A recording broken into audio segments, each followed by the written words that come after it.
We welcome you back to chilly Chicago. About 42 degrees right now. 15 to 20 mile per hour winds at Guaranteed Rate Field. Let's get you the Braves lineup presented by your local Toyota dealers. You know the drill at the top. Acuna, Albies, and Riley. See down at the bottom, Chadwick Tromp will get the start at catcher to give Travis d'Arnaud a break. And Adam Duvall will be out in left field. And on the mound, 6'6" lefty. And it's Garrett Crochet had a really good start on opening day. He did. Back in the rotation since the first time since he was in college. It has been a while, but he was very good. Big-time fastball that averages 97 miles an hour. The lefty is set and ready to rock and roll. And the first pitch, Ronald Acuna skies behind home plate. Maldonado can't get it.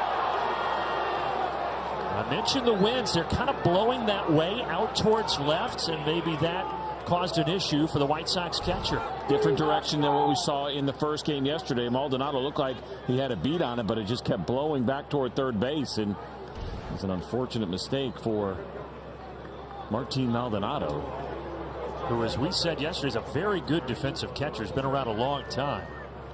So new life for Acuna. There's the life on that fastball, CJ, 98. Yeah, it's a big-time fastball that he has. This kid was a reliever right out of college, drafted in 2020, and spent no time in the minor leagues. Which is hard to believe. There have not been many guys that have gone straight from being drafted to Major League Baseball. In fact, he was just the 22nd player to do that in Major League history. 1-2. They saw an opportunity with a big arm. There were no minor leagues in 2020. Of course, that was the COVID season, and they took a chance. He came out of the SEC, went to the University of Tennessee, figured he could probably handle it, and he actually threw the ball pretty well in his 5 games. And now on the slider, he takes care of Acuna. One away. All right, CJ, what do you have for tonight's Ford Key? Well, talking about Garrett Crochet and the big fastball, that means for the Braves here this evening, they are going to have to meet the heat. And there have been some Braves that have done a good job against high-powered left-handed fastballs over the last couple of years. And how about Ray returning not just here to Chicago, but to the rotation? Ronaldo Lopez pretty excited about his opportunity here tonight. I'd like to meet the heat as well tonight, for whatever that's worth. You know, all day it rained, earlier at least, and then the skies cleared after a pretty heavy shower around 4 o'clock local. And since then, it has been dry, and the forecast for the rest of the evening looks pretty dry. We might get a few snow flurries later on, but some folks bundled up here at the ballpark.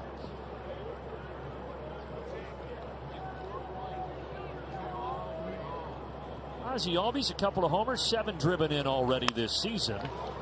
Soft roller to Lopez, and the former Brave Nicky Lopez gets Albies. 2 outs. It's kind of interesting to think how we're seeing essentially 2 former Chicago White Sox relievers meeting tonight in the starting pitching matchup. Crochet now into the rotation, Lopez into the rotation as well, and all kinds of emotion here tonight. Lopez waits. And for Crochet, as you said, his first ever start was on opening day. Has 72 bullpen appearances, but now his second career start comes against the mighty Atlanta Braves lineup.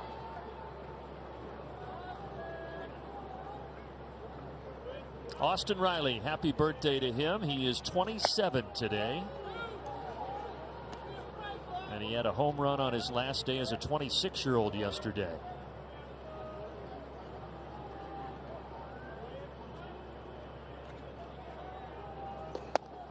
Maybe it's just because he's been around a while, but I feel like Austin's closer to 30, 32. But good to know he's only 27. Good for him. Congratulations on still being young. He mentioned the guys that have done well against left-handed high-powered fastballs since the beginning of last year. He's been the best in this Braves group. Not all fastballs are created equal. We put those numbers in at 95 and higher. We're seeing 98 and 99 right now from Garrett Crochet.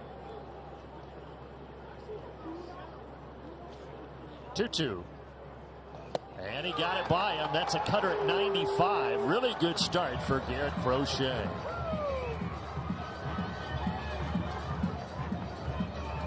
Toyota dealers. Mentioned Nicky Lopez, former Brave, is in there batting 8th. Batting 6th, Braden Shoemake, who was with Atlanta last year for a little bit.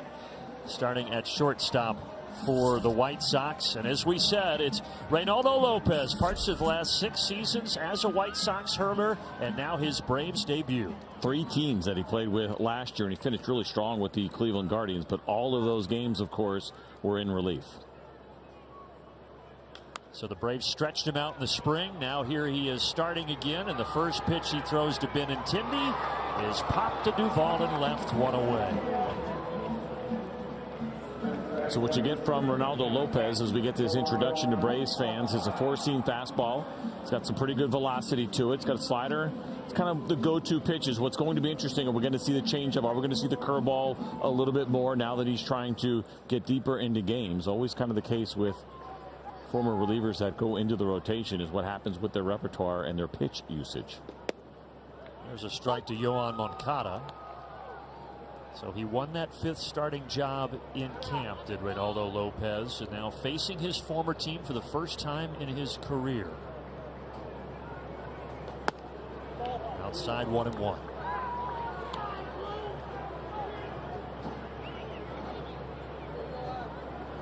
Moncada is 4 for 12 on the young season. No homers, none driven in.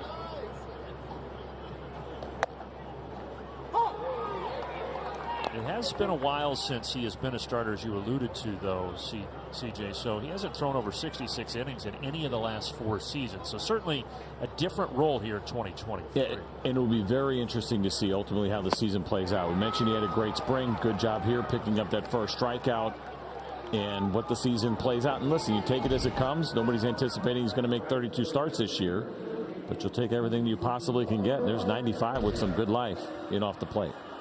First strikeout is an Atlanta Brave for Reynaldo Lopez. And now he faces a guy who struck out 4 times yesterday on just 14 pitches, Luis Robert Jr. It was not his afternoon. Definitely not. I don't think he enjoyed the weather. Not that it's any better today, although no rain certainly will be nice. But the Braves went right at him. Charlie Morton did a great job setting the tone against their best hitter, and they shut him down all day. Popped out to right field. Ronald Acuna, he's got it. And both pitchers have a 1-2-3 first inning. Scoreless, hitless game, and we check out our Yellowwood Bringing the Lumber feature as Matt Olson strolls to the plate. Braves Major League ranks this season first in average, OPS, and runs per game so far. Yeah, the offense has been pretty incredible. Again, I don't think any of us are surprised at all to see what a great start they got off to. Not a lot of changes. When I think about the consistency of the guys you're hitting in front of, behind of, the work you're getting in with Kevin Seitzer, just picking up where they left off from a year ago. Really, the only hiccup so far for Atlanta is the oblique injury to Sean Murphy, who went on the 10-day IL. Chadwick Trump getting the start tonight at catcher, but for everybody else, it's been business as usual.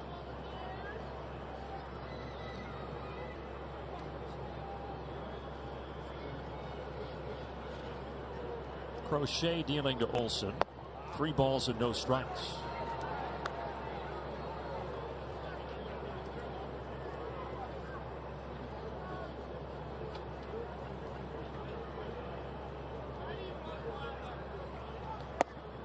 And he missed on 4 straight. There's your first base runner of the ball game. Well, Crochet was absolutely dialed in that first inning and looking dominant. And you watch an inning like that, and you feel like opportunities are going to be few and far between. Again, he had such a dominant outing first time through, so you'll take a leadoff walk all day long and see what the Braves can do with it. In that opening day start, he struck out 8. He did not walk anybody, so that's the first walk of the season for Garrett Crochet. Ozuna fouled it off his right leg. They always hurt, but they hurt worse on a day like today. As cold as you are and doing your best to stay warm, there's something about a foul ball that goes off a body part in this temperature. Did they catch him in the toe? Caught him on the outside of that right knee. Okay, it was like weird looking from the side there. Kind of hard to track that baseball. No problem for the Big Bear. That one comes inside, slider missing. So we were having that conversation yesterday, right? How you handle this, who has the advantage. You get that foul tip. Garrett Crochet goes right back inside. He did it with a slider, but you're right back in there trying to make hitters uncomfortable in this weather. and then you throw 98 and Ozuna late. I mean, nobody wants to get jammed. Nobody wants one off the end of the bat tonight. Your hands ring for days.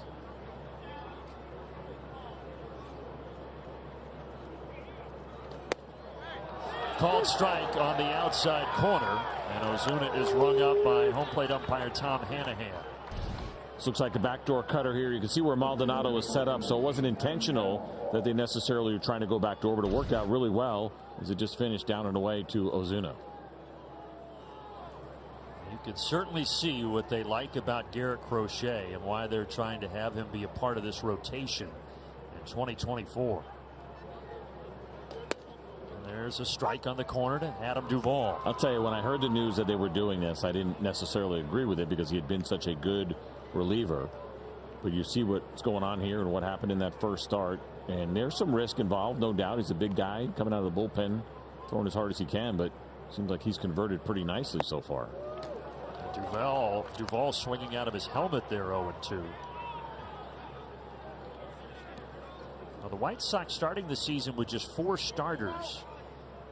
Because of how the schedule fell and they had an opening day and then a day off on day 2 of the season, they can get by. So far for tomorrow, they're scheduled to have a bullpen day. That's the plan, at least, for game 3 of this series.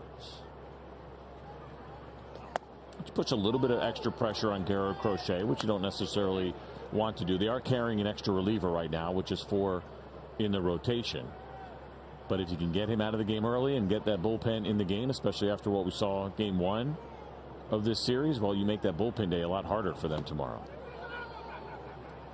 Good job by Duvall to lay off. 2-2.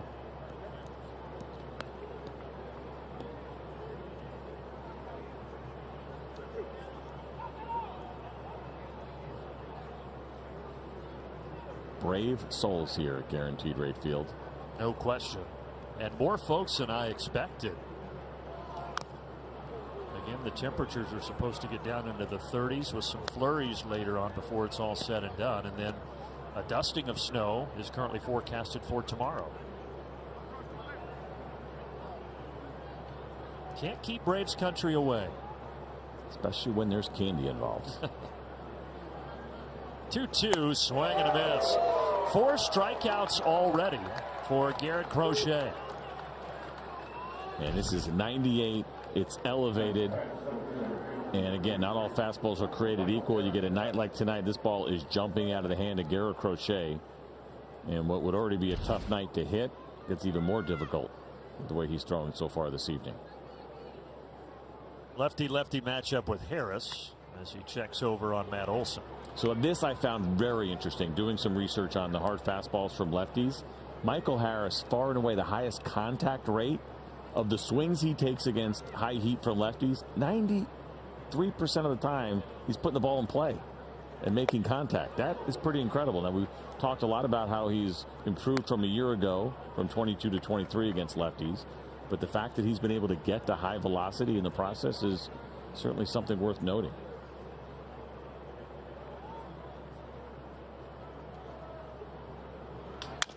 Puts this one in play. Broken bat to Nicky Lopez. That probably stung a little bit. Braves leave Olson stranded as we head to the bottom of the second. Lopez with our John Foy Strong Arm and Associates. Look at the numbers, the splits as a starter versus as a reliever in his career. No real surprises there across the board. He had been better as a reliever. He did have a pretty good year as a starter back in 2018 with these White Sox. He made 32 starts, 3.91 ERA.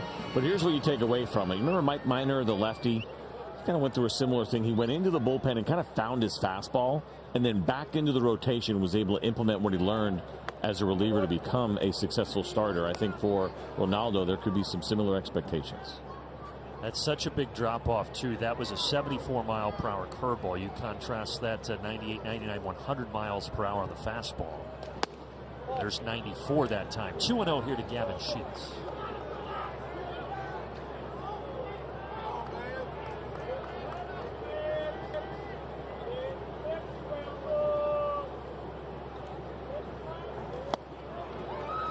Braves dominated yesterday 9-0. It was a rain-shortened game that only went 8 innings. Charlie Morton getting the victory. He in the bullpen holding Chicago to just 3 hits. So far, both of these pitchers in command, 2-2. Another reason that you can feel good about Reynaldo Lopez getting this opportunity is you get a couple of left-handers in this lineup. He actually was better against lefties last year than he was righties. He was great against both of them, but lefties only hit 180, so you're not concerned about the lefties in the lineup for this right-hander. He handled them very well. Walks were a little high against lefties. That was the one issue. His walks jumped considerably last year, but I don't expect the Braves thinking it'll be a problem. Payoff pitch coming here. And Sheets could not stop his bat. Curveball from Lopez for his second strikeout. He tried to sell that, didn't he? I mean, he knew he went. This one isn't even close. He started taking his shin guard off as if he was going to first. We know, you know too, that you went.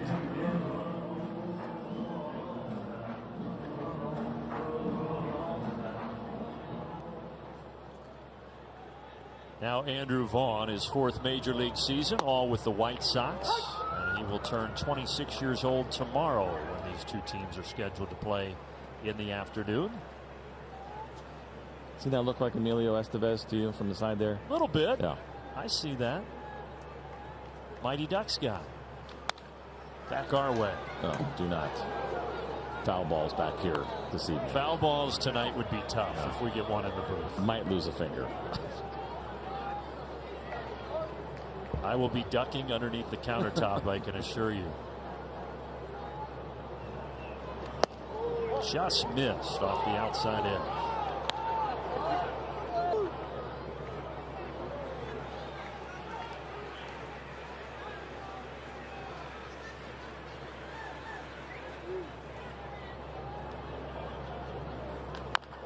Weekly tap back to the mound, bobbled, but Lopez recovers.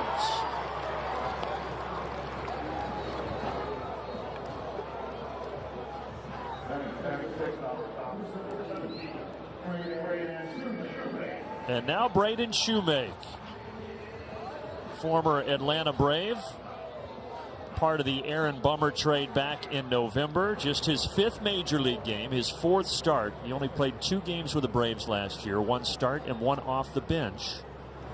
But they're planning on giving him a lot of opportunity here in 2024. Again, as they're discovering what they have, I think, in their system, even though they have some established big leaguers, this guy certainly one that they want to see. Can he be a part of the future? And he'll get a look. He's already started a game at second base and a couple at shortstop. And Paul DeJong and Nicky Lopez are kind of short-term solutions right now for what they're trying to do and play some better defense. But for Braden Shoemake, it's more about the long term. Down the left field line, Duvall over, and he's got it. 1, 2, 3 again. Great start so far for Reynaldo Lopez. In doubles leading off here this 3rd inning, Orlando Arcia, and we've talked about it some so far this year, but the change that Arcia has gone through since his time in Atlanta, and guys, I was digging through a few extra numbers, the chase rate drastically improved. And that's something that we talked about last weekend, but I dug a little deeper, and guys, it's not really about not chasing breaking balls anymore. The biggest change he has made is not chasing fastballs around the shadow of the zone. It's impressive because, yes, ultimately that's the goal for every hitter. We saw with Ronald and the improvements that he made while his strikeouts came down as well. Really hard to do that. I think for Orlando and for any big league hitter, you have to really understand where your strengths are. What part of the zone can you get to pitches in? If you can, try to be a little bit more patient. I mentioned this before. There's an ego that comes along with being a big leaguer and knowing how good you are and also thinking you can hit everything. And the reality is that most cannot. And as soon as you can cut that chase down, pretty good chance you're going to see your production go up with it. And CJ, the other thing that jumped out to me was his strikeout rate is stayed steady throughout his entire career at 20%. So it's not that he's swinging and missing less, but the quality of contact he's getting is much higher. He doubled his barrel rate, if you will, and that is basically having high quality contact. Yeah, hitting it hard, getting it on the barrel again, always the goal, but you can't do it at every part of the strike zone. And going back a few years ago when Bryce Harper was a Washington National, and he won an MVP. Prior year, he had told himself, there was a big conversation about it, understanding your strengths. Put your ego aside, even for a guy like that. You can't hit every pitch. 99 that time, and it's foul tipped into the mid. Now 5 strikeouts for Garrett Crochet through 8 Atlanta hitters. I'm just impressed that while everybody else was out to dinner last night, Wiley was in his room crunching more numbers. It's amazing. Just number crunchers. Came to play. Now Chadwick Trump getting his second start of the season, again with that oblique injury to Sean Murphy. I was actually crunching some s'mores. I had a little campfire in the hotel room. Hotel department. They DoorDash those from here on. Who knew? Just missing below the knees. Yeah, they're $15 in the ballpark. They're $75 if you DoorDash.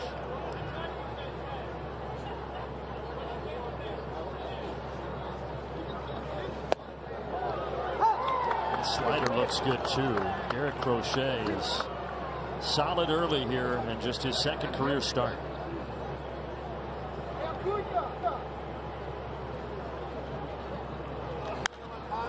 Trump skies it. Shoemake backing up. Again, the wind blowing out towards left, but he takes it in front of Benintendi for the second out. And make no assumptions tonight based on what we've seen on a couple of the fly balls. We saw the one behind home plate, and now this one in shallow left field. And really, you'd prefer that your left fielder take this, and that could be a conversation that both teams are having kind of in between innings based on how the ball's dancing here a little bit with some of the wind. Back to the top of the order, and Ronald Acuna Jr.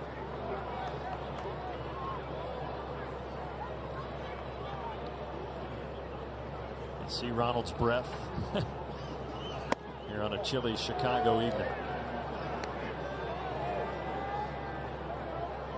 If you missed the game yesterday when he was out in right field, and it was chilly and rainy yesterday, he was dancing around just trying to stay warm. That one came in on the hands. A little flare to the right side that Vaughn takes. And we cruise right along to the bottom of the third. We did see the sun for just a second this evening before it set. Bottom of the third, no score between the Braves and the White Sox. Brandon Gaudin, C.J. Ninkowski, Wiley Ballard with you from Guaranteed Rate Field. That was a beautiful scenic downtown Chicago. That water, though, looked a little chilly. Breezy. It was a month ago today they did the polar plunge in Lake Michigan. Oh. Can you imagine doing that? No, I cannot.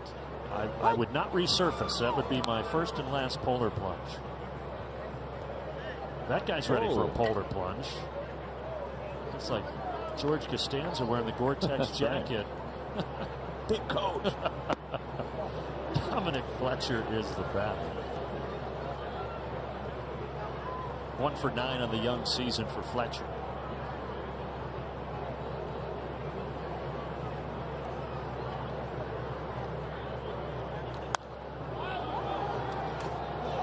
And our first no-hitter of the season last night in Major League Baseball, the Astros' Ronel Blanco, just his 8th career start, no-hit the Blue Jays. How about that? That was a good story, too, for a guy that was not supposed to be in the rotation. It took 2 injuries, Justin Verlander and then Jose Urquidy, to get him into that rotation. Boy, great pitch. 3rd strikeout for Lopez. He takes care of Fletcher. He looks really sharp and comfortable here. First time through the order against the Chicago White Sox hitters. Mentioned the great work that he did against lefties last year. There's 95 right down the middle. But again, when you see that, a lot of times it's the pitch sequencing that gets you there, and you get a hitter guessing a little bit, and you guess wrong, and that happens. Well, these 2 pitchers are locked in like Ronel Blanco was last night for the Astros. So it was a really good story in Athletic about him. I found it kind of fascinating that he was signed, I believe, at the age of 22. He was working at a car wash for $5,000. He's 30. He has hardly any big league time. And he has put his time in, certainly, in the minor leagues. That's a nice story for the Astros. Yeah, he was very emotional after the game, as you might imagine, with having that journey, that long journey to the majors, and throwing a no-no in just his 8th start as a 30-year-old. Pretty special. Here is Nicky Lopez. 1-1 is fouled off. So one debate came up from that. Of course, it was a huge moment for him throwing that no-hitter, but it was also Joe Espada's first win as a big league manager. Who gets the scorecard? You got to give it to Blanco, right? I hope so. I think, well, you make a photocopy, but I think Blanco gets the original. Another foul ball off the bat of Lopez.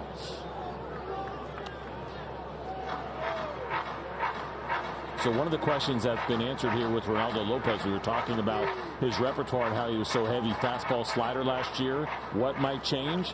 We've seen his curveball thrown a little bit more now, 19% of the time. He only threw 12 curveballs all of last season. Slider there, right at Ozzie Albies. Well, Ronaldo Lopez spent parts of 6 seasons here on the south side, and he's feeling right at home back here at Guaranteed Rate Field. Well, he certainly has pitched here in these conditions before, has done it again as a reliever, but also as a starter, and understand exactly what it's like to have to play for the Chicago White Sox in April.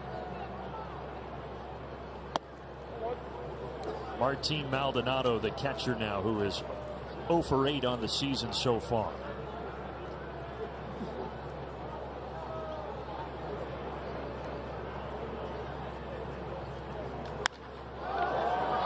Out to center. Harris is there. Neither team with a hit through 3 innings. Led all second baseman last year in homers and runs driven in and slugging percentage, and right now he's on pace to do that again. I just really hope for him that he can somehow find his way into that top 10 second baseman in baseball after the embarrassing list that we saw from MLB Network this offseason that excluded him. I think that was a gross oversight. There's no way not to include him in that list with what he's done. 3-time All-Star. A couple of 30 homer, 100 RBI seasons. And it's a position that generally runs light in our game. Yes. You start looking around, there's some positions that run deeper than others. But the second base position, for the most part, does not run particularly deep. Came in on the hands. Right back to Crochet.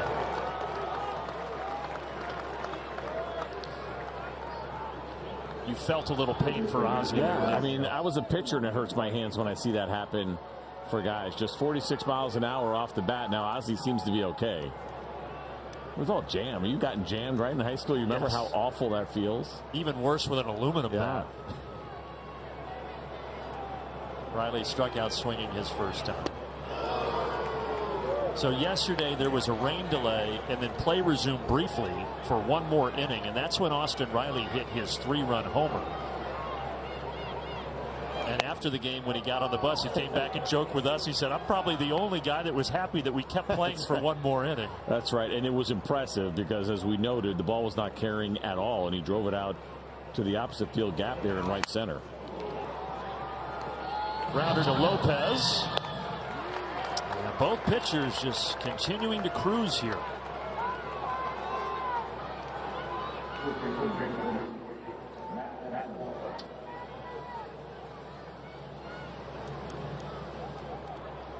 And then after that Riley homer, the White Sox didn't get anything in the bottom of the 8th. It started to rain again. They re-tarped the field and play never resumed. That was it. 9-0 Atlanta. Which interestingly was the same score that the Braves won by last year in Atlanta against these White Sox in game 1 of that series. And then the White Sox would surprise the Braves and win games 2 and 3. Hopefully that won't be the case here in 2024. Kind of interesting too for Crochet. You mentioned that really good first start that he had against the Tigers. He's nearly 10 innings into his starting pitching career as a big leaguer and has gotten 0 runs of support. They lost that game 1-0. He's got to be saying, come on, guys. Maybe next start. Maybe next start. Yeah, that game that he pitched in, because it was a pitcher's duel on opening day, it lasted 2 hours and 3 minutes here at Guaranteed Rate Field.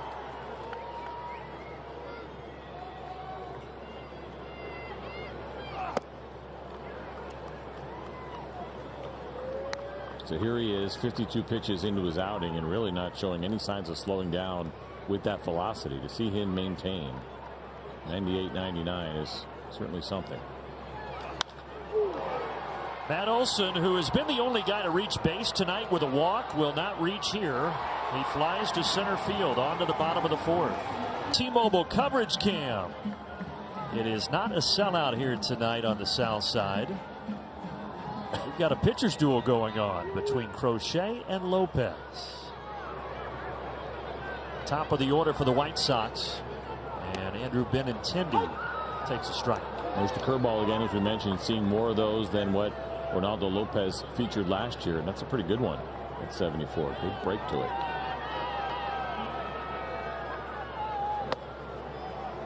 Got the call there from home plate umpire Tom Hanahan. 0-2. A little bit of a slow start to the season for Benintendi. 2 for 17.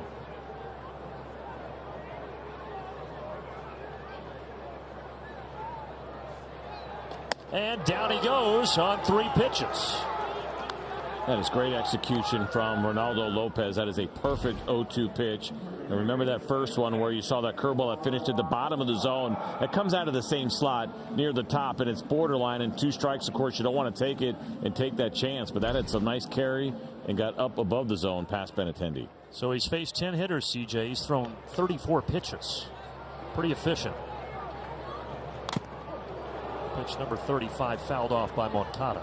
And when Wiley had asked that question in our open and wondering about, is he going to try to pace himself? How would he treat it? What do you do with the emotions after being a guy that would come in and throw an inning or two?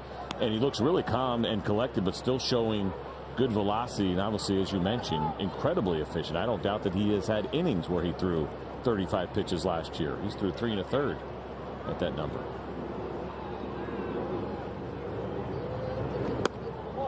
As you said, he was with the White Sox for parts of the 6 seasons, and he spent time with 3 teams last year. After he left here, went to the Angels, and then finishing with Cleveland before signing with the Atlanta Braves.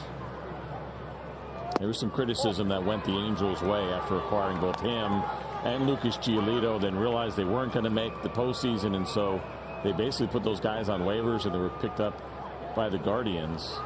And it worked out really well. The Angels got under the luxury tax threshold by just a few dollars, by not much. And Perry Manassian thought took some criticism that was not deserved. It was a really smart move that involved Ronaldo Lopez last year.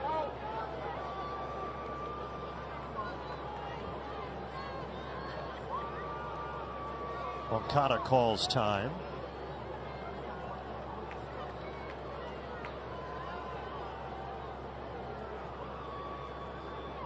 Two ball, 2 strike pitch. Just a touch downstairs. Full count.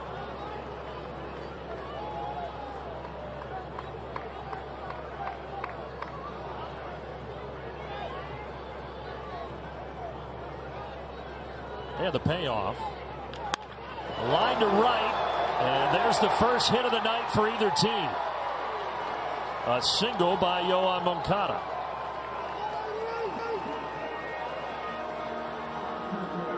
And he does it against the curveball. You're going to get a good look at it here. Not a bad one. Maybe a little bit further down is where he wanted it, but that's still a quality pitch on the inner third. Give Moncada a little bit of credit for that base hit.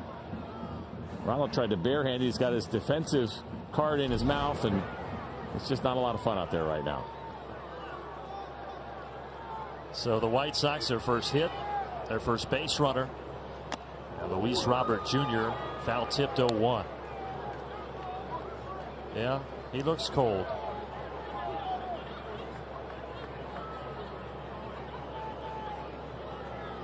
It's 73 right now in Venezuela, where Ronald's from. So.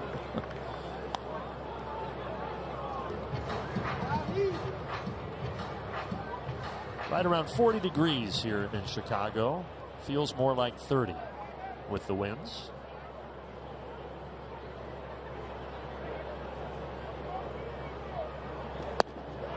He went around 1-2.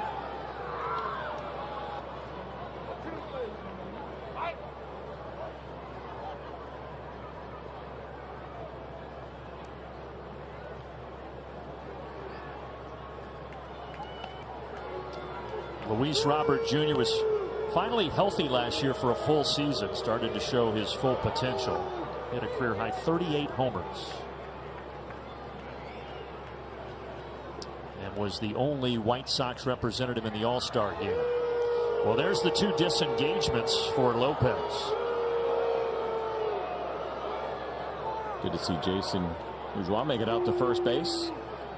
Missed him yesterday for a little while. Yeah, their first base coach was absent after the rain delay. That's the third time he's going to get second base.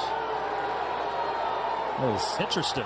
Very interesting. I'm wondering if Ronaldo forgot, didn't realize. You can see the look there on the face of Brian Snitker, wondering why he did that.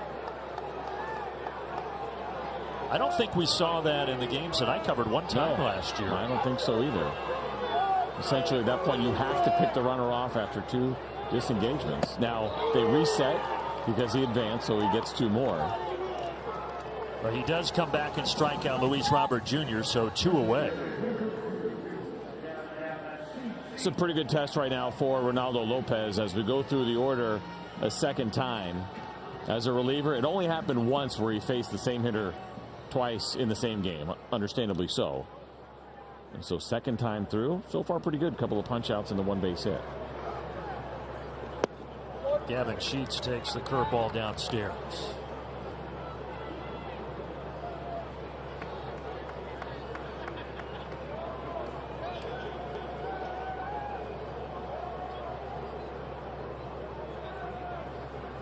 (1-0). 1-1. Sheets getting another start at designated hitter because of Eloy Jimenez's groin injury. They did not put him on the IL, at least not for now. They're hoping he can return within the next week or so. By the way, that was the first changeup that we have seen from Lopez tonight. And then he goes back to a fastball that will reach the seats. That will also come into play, right? Second time through the order. Hitters haven't seen it. Is there something else you want to feature to keep them off balance as he goes through that? How can I get through the order multiple times? Part of being a starter. So he had saved that changeup until he got to his, 13th hitter?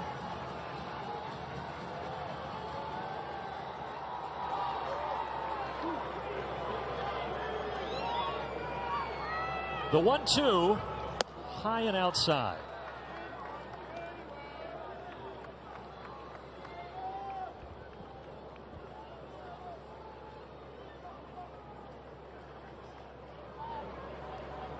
Two down, 2 balls, 2 strikes.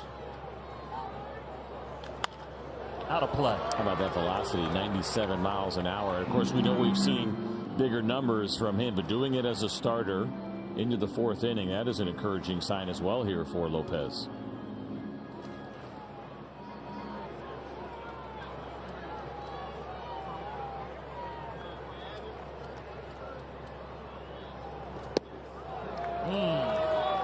Just a touch downstairs, full count. First baseman Andrew Vaughn would be next.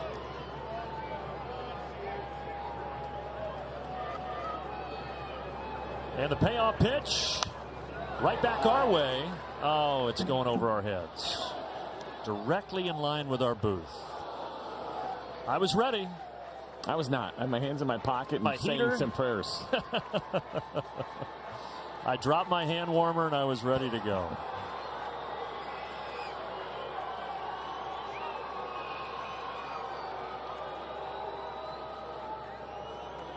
Another 3-2.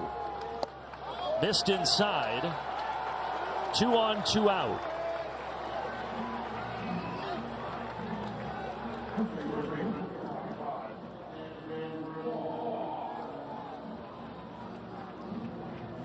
Vaughn grounded back to Reynaldo Lopez in the 2nd inning. He's 0 for 1. Coming off the best season of his young career, hit 21 homers, drove in a team-high 80 runs last year. Ground ball here, Arcia backhands, throws it to Ozzie, and Lopez and the Braves get out of it without any damage done. Guys having a laugh about the 3 disengagements there from Lopez. It's always funny as long as the runner didn't score, right? You can laugh about it after the inning as he threw over that 3rd time. Dick smiles there from Rick Kranitz and everybody having a good laugh because that run didn't score. So as we go to the 5th, no runs, no hits for the Braves, no runs, 1 hit for the White Sox, and each pitcher has struck out 5. Marcell Ozuna tattoos this to left, but Benintendi had him played perfectly. He smoked it. That fastball was just 94, and I say just 94 because we have seen 98, 99 with some consistency from Garrett Crochet, and Marcell hit it 100 miles an hour, but unfortunately right at Andrew Benintendi. Before becoming a starter this year, Crochet 72 appearances out of the bullpen, but had never faced the Atlanta Braves until tonight. And he deals a strike to Adam Duvall. When he started on opening day, he became the first White Sox pitcher since 1901 to make his first career start on opening day. You don't see that often. Softly to center, and it fooled Robert Jr.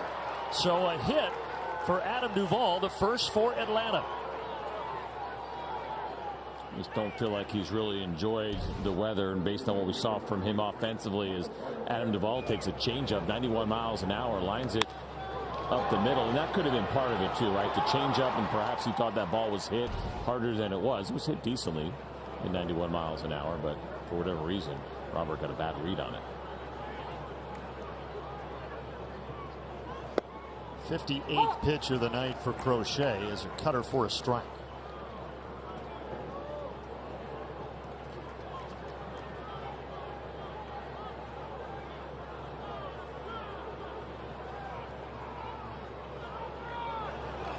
Harris with a big cut. 0-2. Crochet threw 87 pitches in that first start. And think about, again, as a guy who had been a reliever and also missed some time with injury. I think did he have Tommy John surgery, if yes. I'm not mistaken? Yep. So you think they would be careful, but still some pretty good room here as he gets ready to throw pitch number 60. But my guess is they'll probably keep him under 100 here for these first few starts. And Michael Harris went around. 2 away. Let's take a look at our Synovus Get There feature of the game, spotlighting Orlando Arcia, who is coming up next. He's been great. You heard Wiley talking earlier about the reduction in chase rate, barrel rate staying strong, and he has been great to start the season. He's got to be all the confidence in the world after what happened last year, winning the position, putting up a career high in home runs. And another Brave who just picked up where he left off last year. And one of the guys he beat out for the starting shortstop position is the starting shortstop tonight for the Chicago White Sox in Braden Shoemake.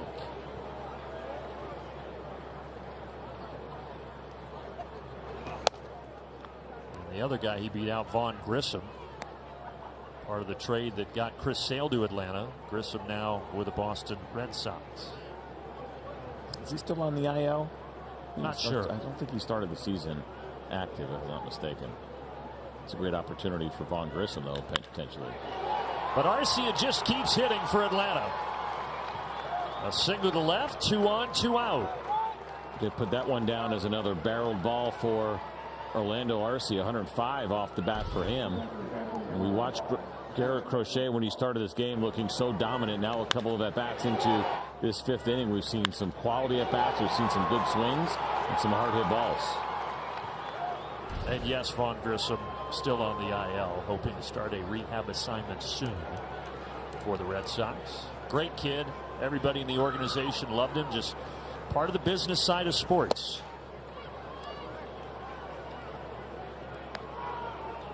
So now Chadwick Tromp with an opportunity here.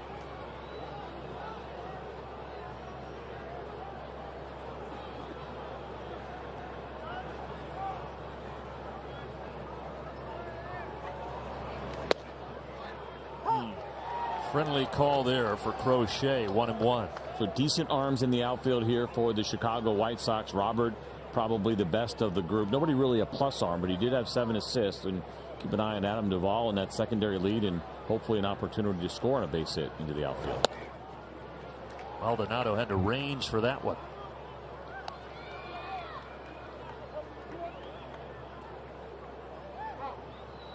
Never seen that where you put the hand warmer behind you. Behind you, yeah. Looks like you could hurt his shoulder doing that. Quarterbacks do it. They put it behind them? Sometimes when they start the play, they'll flip it around and then they'll bring it back in front while in the huddle.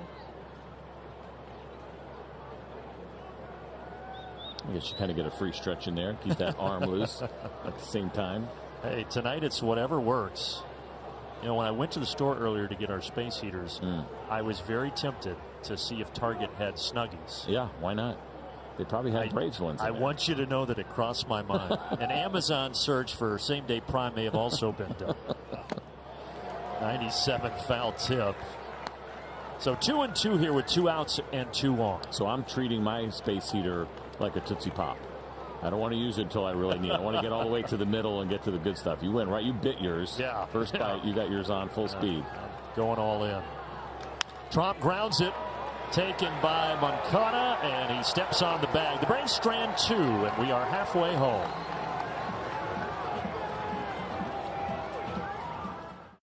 Facing 6, 7, 8 in the White Sox order here in the bottom of the 5th, starting with Shoemake. So Lopez with the White Sox from 2017 through the middle of 2023, but he actually made his debut with Washington back in the summer of 2016. And then Lopez was traded to the White Sox in the same trade that brought Lucas Giolito to the White Sox. And then he and Giolito, as CJ mentioned, both sent to the Angels at last year's deadline.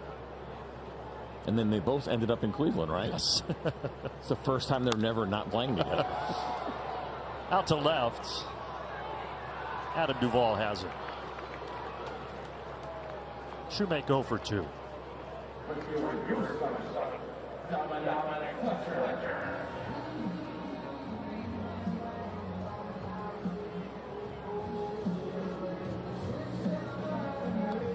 Saw Dominic Fletcher with his heater out in right field. He did not bring it to the plate with him. His little kangaroo pouch. Yeah. He struck out looking his only appearance. He takes a strike there. The other thing to keep in mind, and both of these starters are doing a really good job, I think, for both managers when it comes to eventually getting your relievers up, giving them a little bit of extra time. Probably a smart play if you can. Sometimes the game presents itself in a situation where you can't, but it is cold down there too, and yeah, they have opportunities to stay warm, but it will take a little bit longer for those relievers to get where they need to be before they come in the game.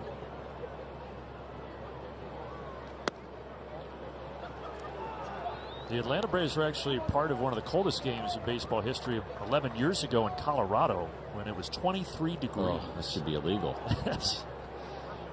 Walt Weiss was actually managing for the Rockies at the time when the Braves played out there in April on that chilly night. On one bounce to Ozzie Albies, 2 away. A quick message here from Georgia Drive Chevy. The 2024 Chevy Trax, starting at $21,495. Chevrolet, together let's drive. Proud partner of the Atlanta Braves. Yeah, I was looking up some of the coldest games in baseball history. Obviously, there have been some cold World Series that can leak into November, but there in 1997 when Cleveland played Miami, one of those games in Cleveland, there was snow in the air. They called it the snow globe game.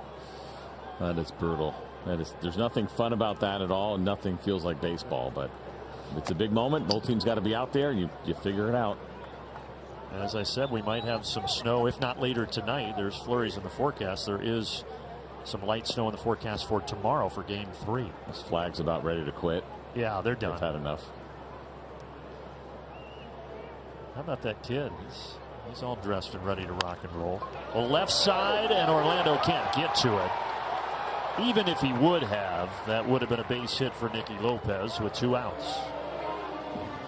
And not a lot you can do here, and it's a good pitch from Ronaldo and gets himself a ground ball. Just hit in a good spot. No harm, no foul here with 2 outs. He tried to elevate the fastball and get the swing and miss. Lopez does a nice job being short to that baseball. And you see how it hit that lip right there and jumped up on Orlando. Again, it wouldn't have mattered if he caught it cleanly.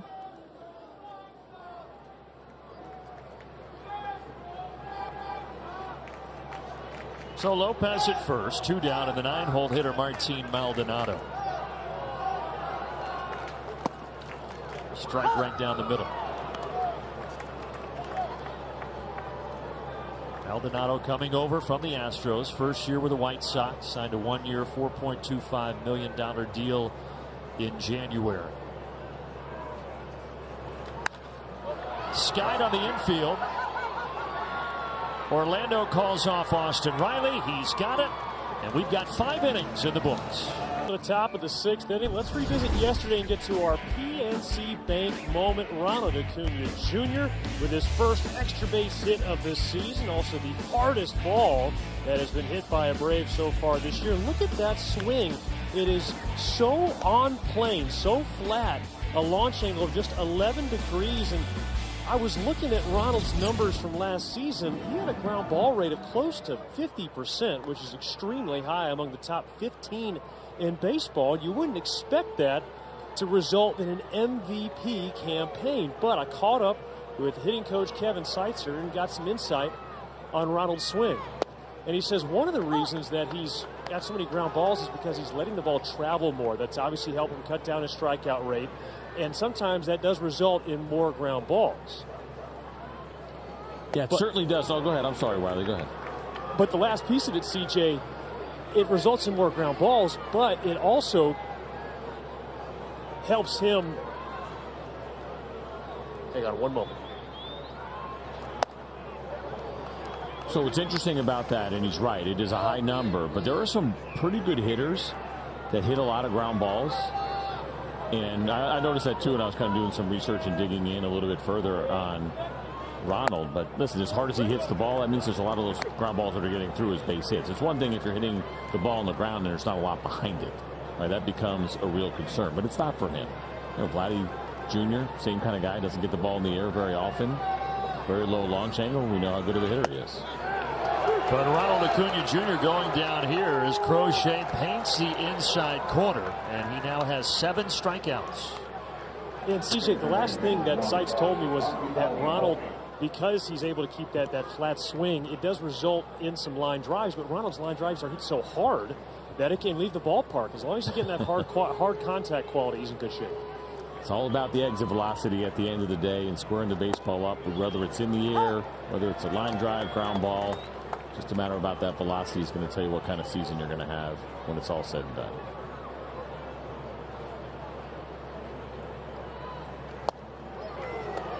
Crochet, nothing is slowing him down right now. 75 pitches. He's only given up the 2 hits, no runs. And he's got an 0-2 count here on Ozzie Albies.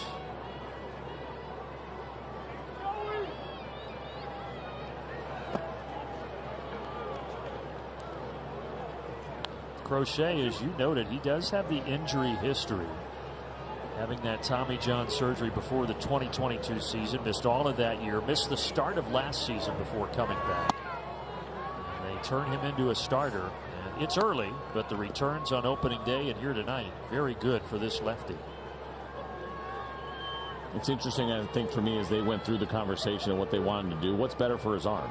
Sure, more innings as a starter, but you're throwing every 5th day.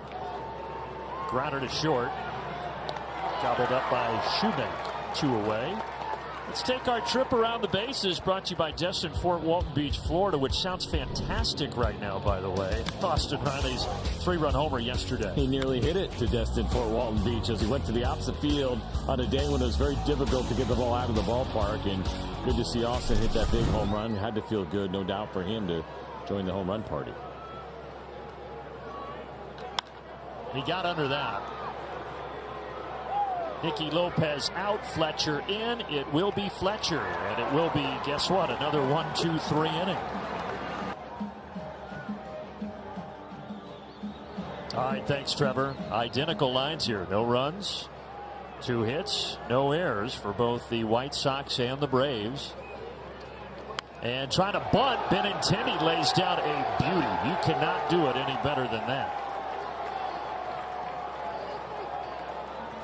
It's a really smart baseball play from Andrew Benintendi. His at-bats had not gone particularly well to start the season, but especially here against Ronaldo Lopez. He gets a pretty decent pitch to handle. It's a fastball. It's up and away, and he lays it down perfectly. You can see how far off the line Austin Riley is playing, and nothing anybody could do about that one.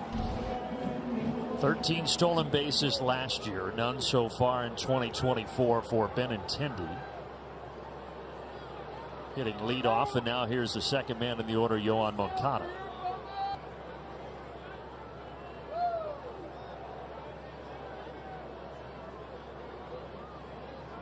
Reynaldo Lopez getting an opportunity to come back out here in the 6th inning. Moncada shows bunt. 67 pitches now for Lopez. And if you're wondering about that stolen base, 7 stolen bases against Reynaldo Lopez last year, but 6 of them came when he was a White Sox. I don't think that more had to do with his catcher, because once he went to Los Angeles and then eventually Cleveland, just 1 stolen base against him.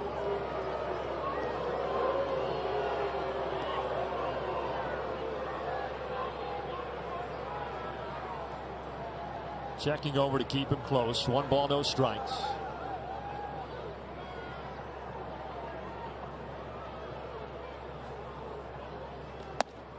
Upstairs, 4-seam fastball, 2-0.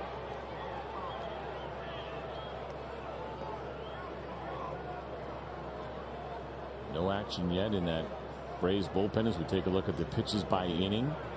Really efficient for Reynaldo Lopez.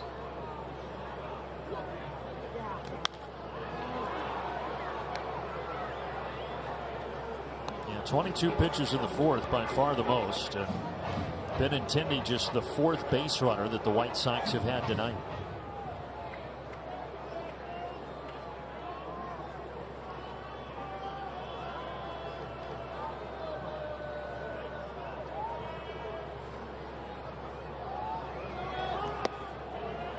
Three balls and a strike.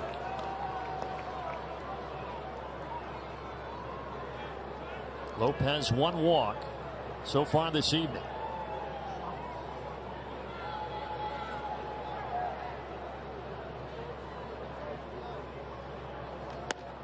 And his 2nd walk. And the White Sox with a little something brewing here in the home half of the 6th inning.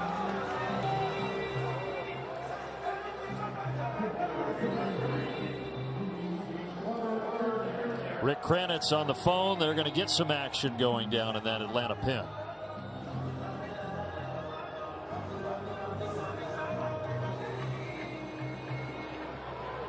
Luis Robert Jr. 0 for 2 tonight.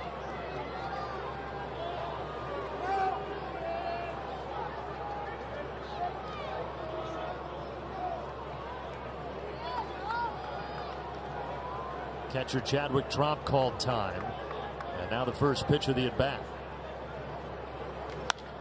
Lifted in the air and into the seats down the right field line. And if you're wondering about a double play here, right, 1st and 2nd, nobody out. Just 10 ground ball double plays last year for Luis Robert in his 145 games played. It's a respectable number, and a guy who runs pretty well. We've seen a lot of fly balls today from Reynaldo Lopez. Not a lot on the ground. Another one in the air. Harris back. On the track, he's got it. That will, however, advance Benintendi to 3rd base. 1 out.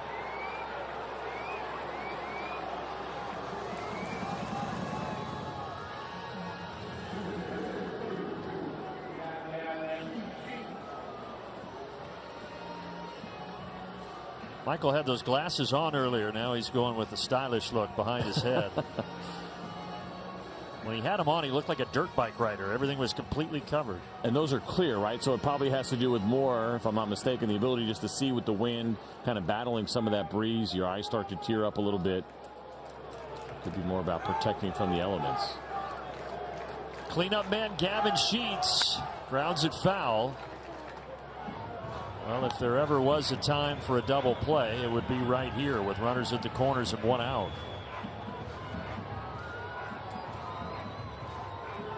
His best ground ball pitch last year was the changeup. He didn't use the changeup nearly as much. And you think about having a left-handed hitter, could be an ideal time if he could locate that changeup down in the zone somewhere, especially down and away. That might be his best chance to get the ground ball.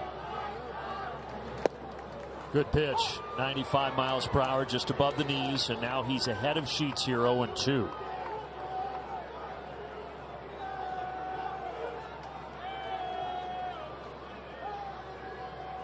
Lopez trying to keep this a scoreless game in the bottom of the 6th. He deals. In on the hands. Flare to right center. And it drops in the Bermuda Triangle. And the White Sox have the lead.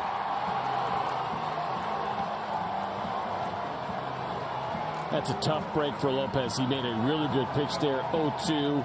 Ball was not hit hard at all. Just 68 miles an hour off the bat. You see how they go up and in off the plate. That is a great 0-2 pitch and just a really bad break for Ronaldo Lopez. Man, look, you'd see, hey, 0-2 hit. Is that a mistake? I don't think so. It's a good pitch. Rick Kranitz out. This also buys time for another former Chicago White Sox pitcher in Aaron Bummer to loosen in that Braves bullpen.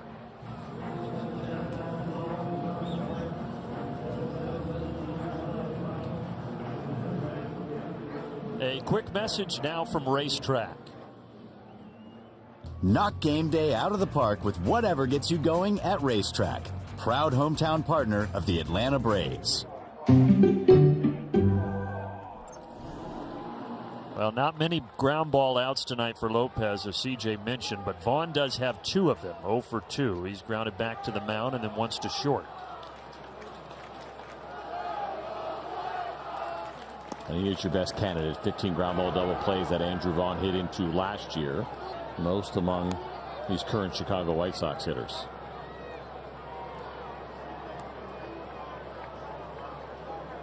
Former 3rd overall pick in the 2019 Major League Draft, Andrew Vaughn. Hit it a ton, but he's ahead of it.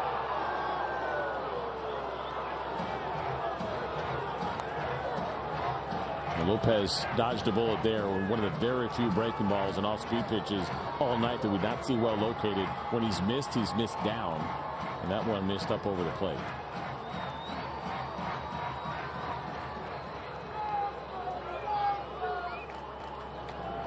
The 1-1. 1-2 now.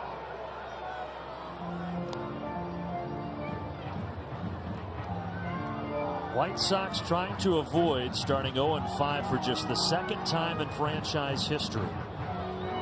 The only other time was when they started 0-10 way back in 1968. But they've got the lead right now. Lopez just trying to keep it at 1-0 here in the 6th inning. Meanwhile, the Braves are 3-1, and the rest of the NL East coming into today 2-15. A disaster at the bottom of the division right now. The New York Mets and the Miami Marlins having a really rough go of it. 0 for the season coming into tonight. Philly 1-3. Of course, the Braves won 2 of 3 in Philadelphia to start the season. Yeah, but just kind of a strange start, very strange start for the division, but good for the Atlanta Braves. Ground ball right to Orlando Arcia. 6-4-3. That's what the doctor ordered.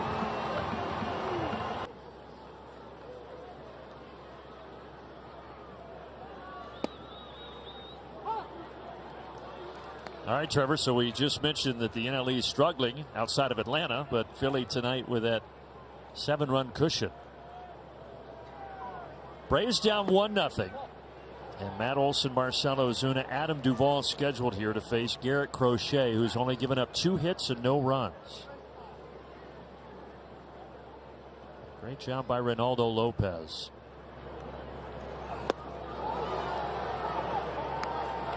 It's just a tough night to be a hitter.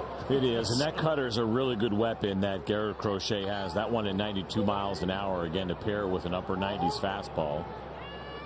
And you can see how efficient he has been. Was it 16 in most pitches he's thrown in any single inning? Now for a strikeout pitcher, that is impressive. Yeah, 16 pitches back in that 2nd inning where he walked this man, Matt Olson. 2-2, 3-2.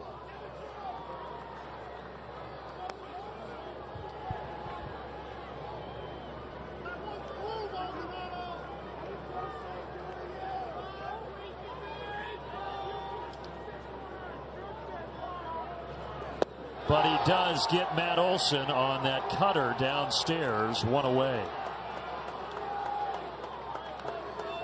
Let's get a quick message in here from Zach Smith. Zaxby's now has fried shrimp, and it comes with all new Zax's tail sauce. Can I get a... Garrett Crochet right now has induced 18 swings and misses. This isn't a swing and a miss. This is a high drive to left. And it is gone. A big fly for the Big Bear to tie us at 1 apiece in the top of the 7th.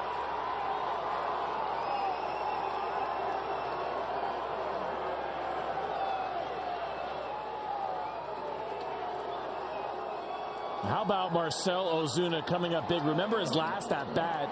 He smoked the baseball 100 miles an hour, but right at Andrew Benintendi. This time he gets a slider down and in and doesn't miss. 99 off the bat. It had some elevation to it and some launch angle, but enough to get it into that White Sox bullpen. Second of the season for Marcell Ozuna. And just like that, we've got a brand new ball game.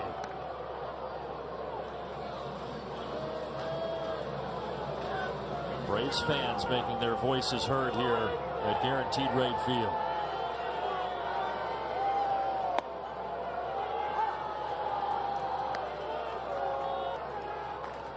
Told you the cold weather doesn't affect the Big Bear. Straight out of hibernation and just hitting dingers. And Duvall gets into this, but he is ahead of it down the left field line. So Crochet is starting to prove human. Well, he'll have that same test that we talked about with Ronaldo Lopez, and how is it that you do second and third time around? Now, he's got some big time stuff, top of the rotation stuff, but this is something that he is learning for the first time at the big league level. And he's now at 90 pitches, 2-2 to Adam Duvall. That was the first extra base hit that Crochet has allowed through his 2 starts so far this season.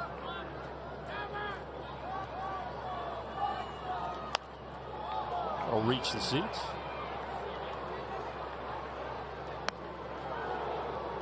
Stay tuned for the stretch presented by Synovus. After the top of the 7th inning, we'll go back to Trevor and Nick in Atlanta.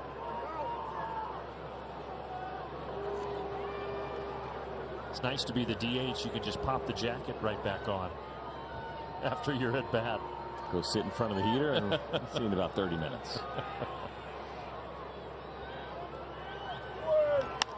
Duvall the other way to right. Fletcher back. And he's got it in front of the wall. Just missing back-to-back homers. Well, another ball well struck. Another one at 99 miles an hour. Just not quite as high as Marcell Ozuna hit his. But to the opposite field as well. Impressive, even though it wasn't out. Against Garrett Crochet for Adam Duvall. He just missed it. Let's see what Michael Harris can do. Ground out and strikeout so far. And on a couple of hops, Nicky Lopez has this. And we have ourselves a 1-1 game as we head to the stretch. Third appearance of the season for the lefty A.J. Minter. And he's off to a good start. You can see there with the 2 shutout innings, 3 strikeouts to go with it. You get a 4-seam fastball that sits at 96 to go along with the cutter and the changeup for A.J. 8th major league season for A.J. Minter, 30 years of age, and he will deal to 6, 7, 8 in the order, starting with Braden Shoemate, his former teammate. We got a pinch hitter. Like I was saying, it will not be Braden Shoemate. It will be Paul DeYoung, who started at shortstop yesterday. This part of the lineup, 3 lefties were due. Of course, A.J. in, and we decided to flip and go ahead and get some righties against him. But the thing about A.J. Minter is that going back to the beginning of last year, righties hit just 208 against him. The lefties actually had a higher batting average. So while you might think it makes some sense, 200 points less on the OPS, I don't mind this matchup at all. 4-seam fastball, a little low, 1-1.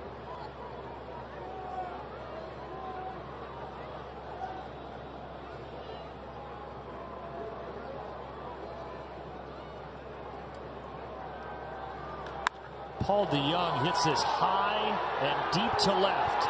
Duvall is back, and it is gone. And Chicago has the lead right back.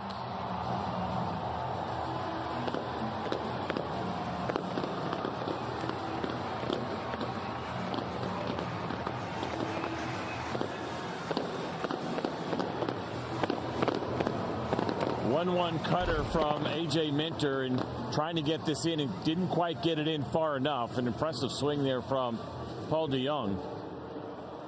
And another high home run. That one had some carry to it. Cleared the bullpen in left field. That wind is blowing out towards left. You saw Ozuna get it in the jet stream, and now DeYoung and an unhappy A.J. Minter. As the White Sox are back in front. And Kevin Pillar will now pinch hit. Of course, with the Braves last year, journeyman who has been all over since starting the bulk of his career with the Toronto Blue Jays. Now his first at bat against the Braves in this series.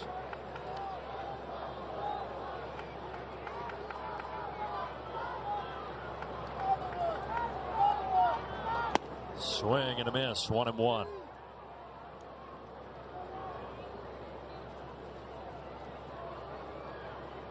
Kevin Pillar signed a minor league deal with the White Sox in early February. Was a non-roster invitee to spring training. They actually released him on March 22nd, re-signed him 2 days later, and then he makes the opening day roster.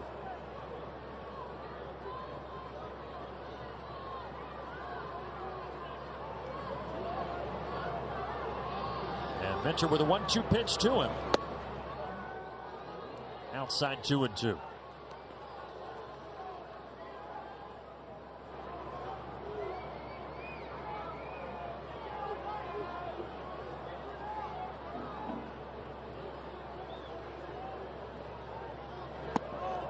And the count runs full.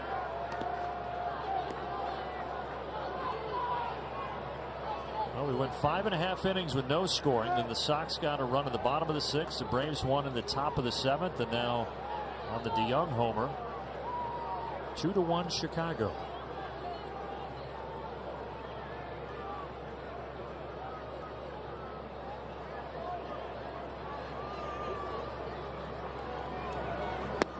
There's a strike. Kevin Pillar thought he had ball 4, but that looked like a pretty good location from A.J. Minter. I mean, not even close. This is absolutely a strike all day long. And you can see how much of the plate that it caught. It wasn't even on the corner. Now, I think it's probably more of a sales job, and Chadwick Tromp was set up away, and so maybe that was part of it, but it was absolutely a strike.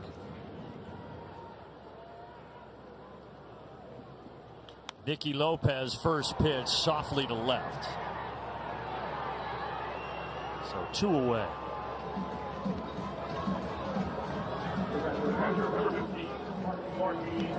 Fans stream every out-of-market game live or on demand. Visit MLB.tv for details. Blackout and other restrictions apply.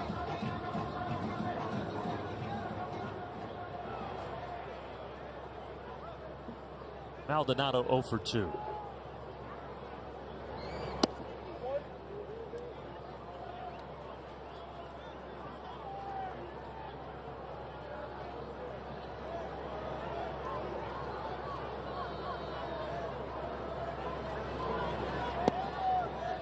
Chicago White Sox team through the first 4 games had only scored 8 runs. That was tied for the fewest in Major League Baseball. Only 2 here tonight, but because of the strong pitching from Garrett Crochet, they've got the 2-1 lead.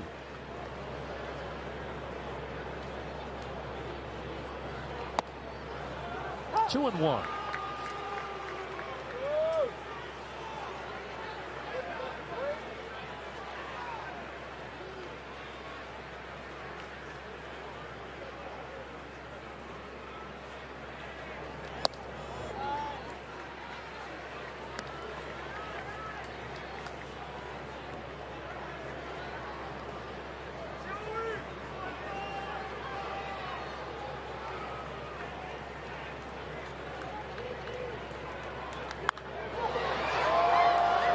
Chadwick Tromp will give it a look.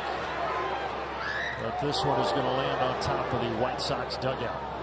Would not have been an easy pop-up to catch. We've seen this from Maldonado. He's gotten under a lot of pitches. He's hit the ball somewhat hard, but 2 pop-ups, one in the infield, one in the outfield, and almost another one there. That would have been a tough pop-up with that wind. We saw Maldonado miss one of those to start this game.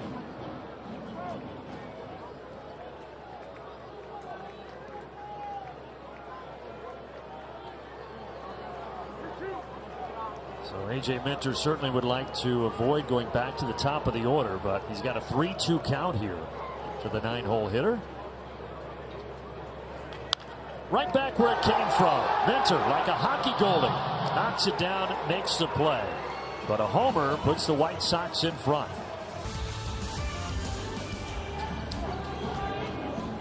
On to the 8th inning. Chicago trying to even up the series here. 2-1. Braves down to their final 6 outs. And Brebbia is out of the bullpen here. The right-hander for Chicago, his 3rd game of the season. A good addition here. They've added some veterans to their bullpen. Part of what the Chicago White Sox are trying to do without going too deep into their pockets. And Brebbia, a guy who's been around, done a good job over the years, has to get some big outs here late in the game. It's just a 2-pitch pitcher. You're going to get a slider and a 4-seam fastball. The 4-seamer averages 94 miles an hour. There's the 4-seamer at 92. So with a righty out there, Jared Kelenic has grabbed a bat and moved into the on-deck circle for Atlanta.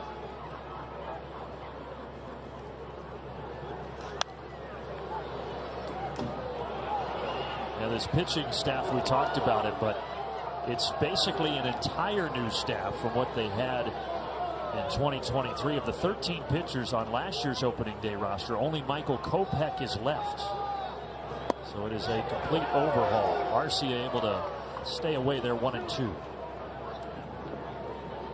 So Kevin Pillar stays in the game in right, and then at shortstop Paul DeYoung remains in the game. No, he did not.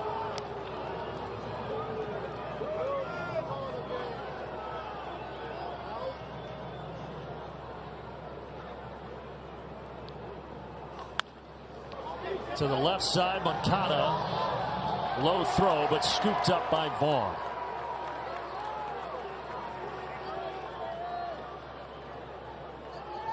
Now Kelenic will get his opportunity off the bench. We saw this, was it the other day too, when Trump started, right? Of course, with Travis d'Arnaud on the bench, and an opportunity, especially in a tight game, to get the matchup that you want. And of course, that means Travis will slide in and catch the bottom of the 8th inning. And when he pinch hit in Philadelphia, it was a great at bat, and he hit the ball off the left center field wall for a double.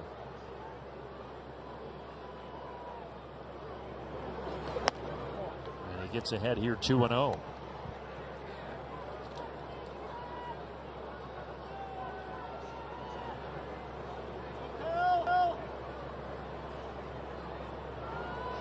Three balls and no strikes with Acuna in the top of the order waiting on deck.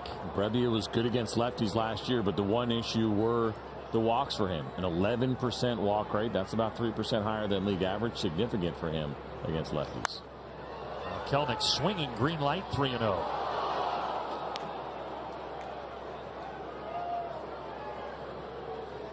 Yeah, Brebbia's been around. Reliever in the big since 2017. Began with the Cardinals.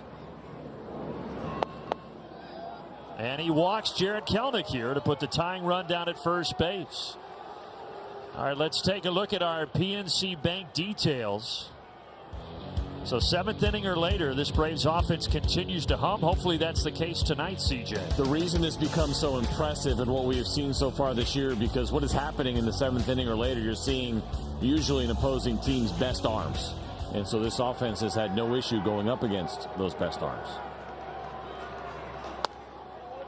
Wouldn't be a bad time for Ronald Acuna Jr.'s first homer this season. He's 0 for 3 tonight. Maldonado out to talk to Brebbia. Quick message here from Delta. On behalf of our Atlanta-based crew, go Braves. Delta, official airline of the Atlanta Braves.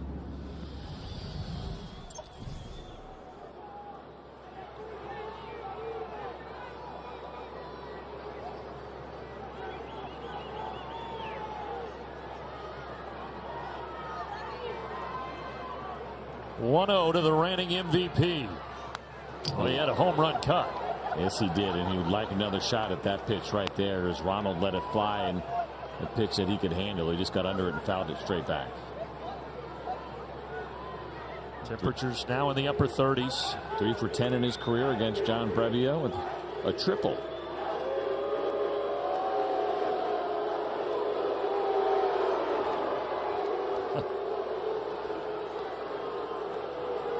The MVP chants from the Braves fans, followed by boos from the White Sox fans.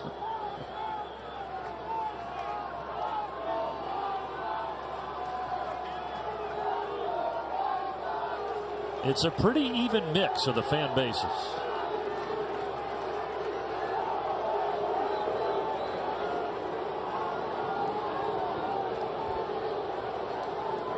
One, 1-2.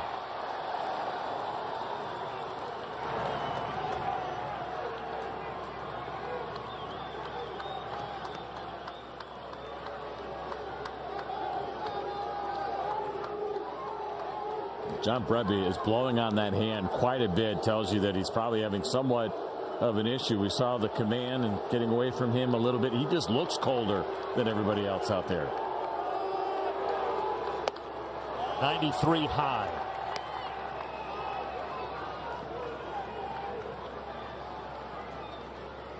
Brevio is from Massachusetts. No excuses. No excuses. Play like a champion. Full count. A walk and things would really get interesting here.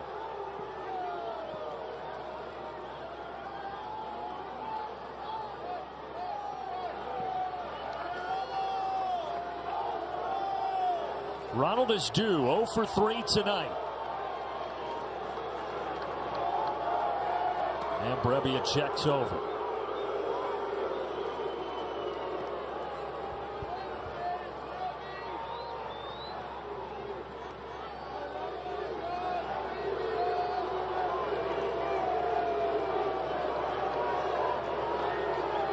The 3-2 pitch to Acuna with a runner going.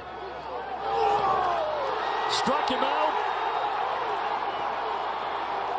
Or did he call it a ball? I think he called it a ball. The reaction from Martin Maldonado was kind of interesting because I think he knew that it was called a ball but felt it was a strike. He made a good throw. Let's take a look at exactly what happened here.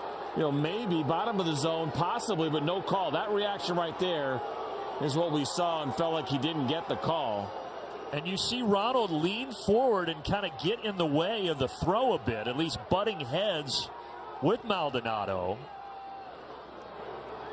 It would have been out anyway on the throw, but had this been strike 3, it then would have been interference with the contact there.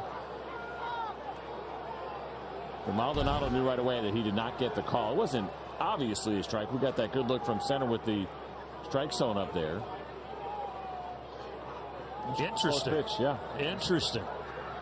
But back-to-back walks for Brevio. Now you've got the tying run at second base with 1 out.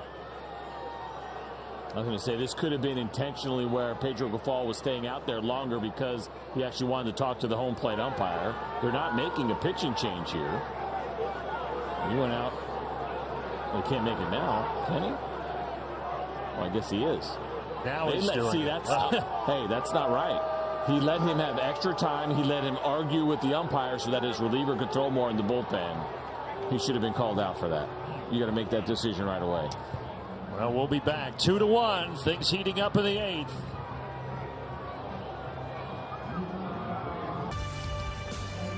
Marcell Ozuna's homer, the only run so far for Atlanta, but the Braves threatening here in the 8th. A couple of walks, now 2 on, 1 out. And the new pitcher is the only pitcher who was also on the opening day roster last year for the White Sox. He was a starter, now moved to the bullpen. Michael Kopech coming in. Yeah, they're hoping to get a little bit more out of this big arm as a reliever compared to some of the inconsistencies that he has had as a starter. 5.43 ERA. He was 5-12 last season. He's got a pretty good fastball that sits at 95 to go along with a slider, changeup, and curveball. But I think that Pedro Gafal is going to get a letter from the commissioner based on what happened there and that exchange. If you want to make a move, you got to make it once the umpire gets out there. Ozzie Albies takes a 99-mile-per-hour fastball inside.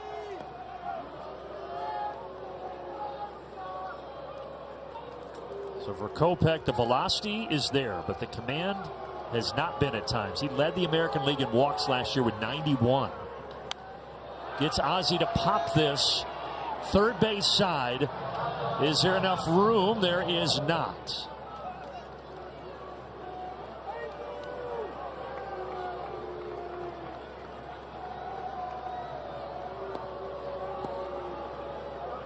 Garrett Crochet had a fantastic start. Now he just looks on and watches. The White Sox clinging to a 2-1 lead.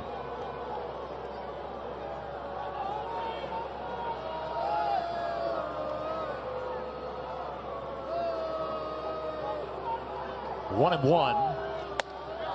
100 for a strike at the top of the zone, and Ozzie didn't like that.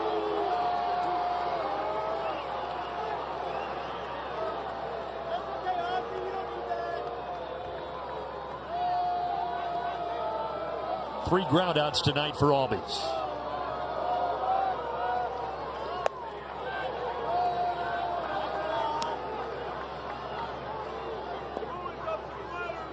Kopech, the only time that he's faced the Braves, he started game one of the series last year in Atlanta, and he struggled. Gave up 4 runs, walked 4, and the Braves would go on to win 9-0. And now he's threatening to possibly walk the bases loaded here. 3-2. Probably his worst miss so far here in that 2-2 count. More often than not, you're trying to finish an at-bat 2-2. When you're a command guy where you have struggles, you don't want to get to this full count. I think Michael Kopech kind of new to the relief role, feeling it a little bit. Payoff pitch. He walked him. He threw it hard, but he threw it high. Kelnick to third, Acuna to second, Albies to first. And Austin Riley on his 27th birthday, wearing number 27, coming to the plate.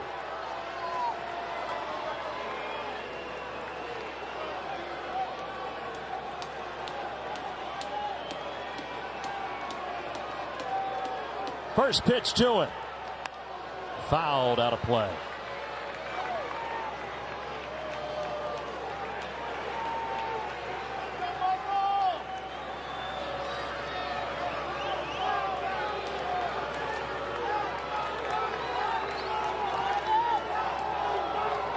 Now the 0-1.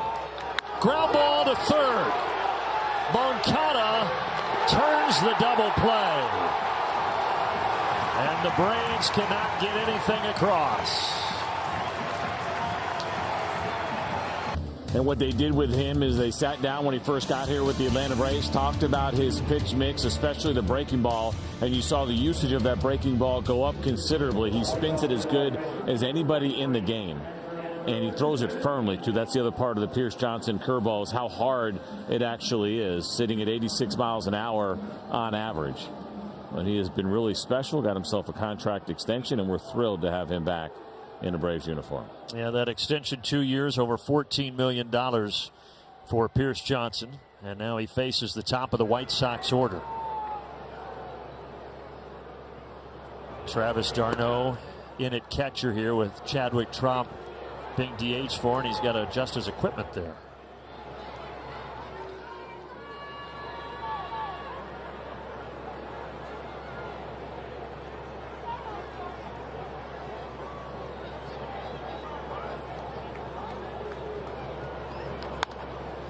Matt Olson has it. Well, you felt like for Austin Riley with the bases loaded on his birthday, it was just meant to be. Unfortunate, grounded into the double play. I know it. He hit it hard, too, and just couldn't get it in the air the way that he wanted to. Some frustration on the part of Austin Riley. Plus, you just get so used to this offense late coming through in big spots like that. We just showed you that graphic and how good they have been, 7th inning and later. And the good news is they have another inning, and I'm kind of wondering, I guess Michael Kopech's going to go back out. They don't really have a set closer here. They're trying to make him that guy, and if Pierce Johnson does his job, they'll have a chance. Moncada, who had that double play to end the top of the inning, fouls it off 0-1.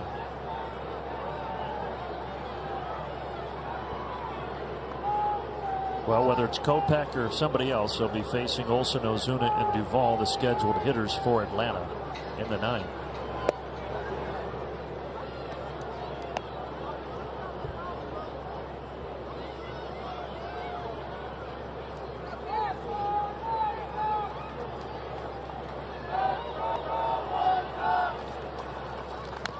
One ball, two strikes.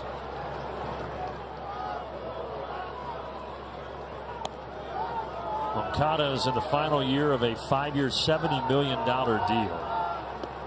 The talent has always been there with him. It's been a bit of a frustrating tenure, though, for White Sox fans. A lot of injuries. And he's still young, too. That's the other part of it. Was he 28 years old, I believe? Yes.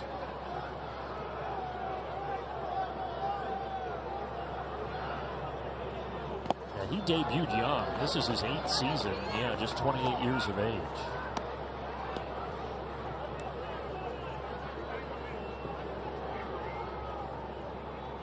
Only 92 games last year, barely over 100 the year before because of various injury issues.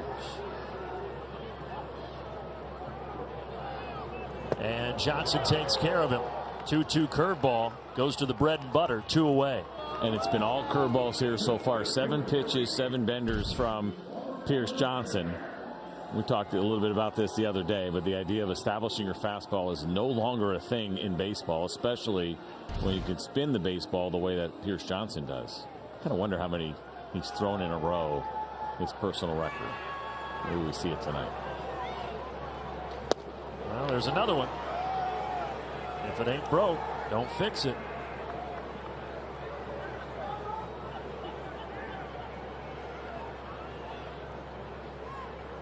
Luis Robert Jr. is 0 for 3. And now he's got his first hit of the night as he plugs the gap. So a 2-out double for Luis Robert Jr. And that was the first breaking ball in the zone that did not go where Pierce Johnson wanted it to go. He's trying to go down away. You can see this one kind of sit middle. That is what gave Luis Robert a chance to get to it. Hadn't been a great series for him, but that was a good swing against that curveball. He was 0 for 7 in the series with 5 strikeouts before that. So now Pierce Johnson will have to face the lefty Gavin Sheets, who had an RBI hit back in the 6th inning that started the scoring tonight. If you remember, it was that really weak hit that he had. It was a good 2-strike pitch from Ronaldo Lopez that just kind of blooped there in the shallow right center field over the head of Ozzie Albies.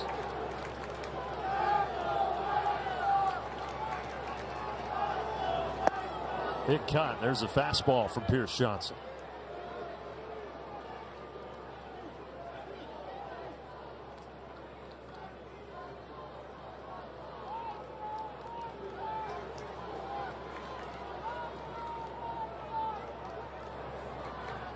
One pitch. This is down and in as he returns to the curveball.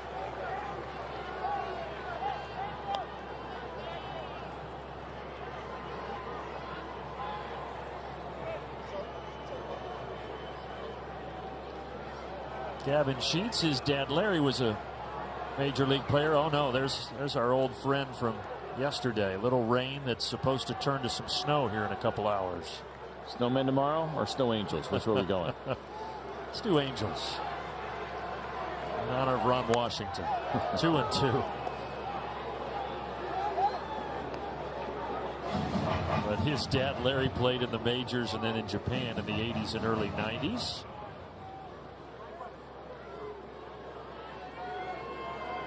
And he's awaiting a 2-2 pitch with 2 outs here from Pierce Johnson.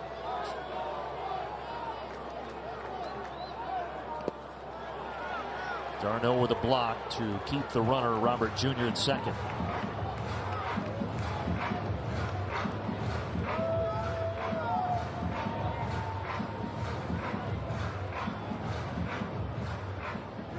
Kopech trying to stay loose, likely to come back out for the ninth.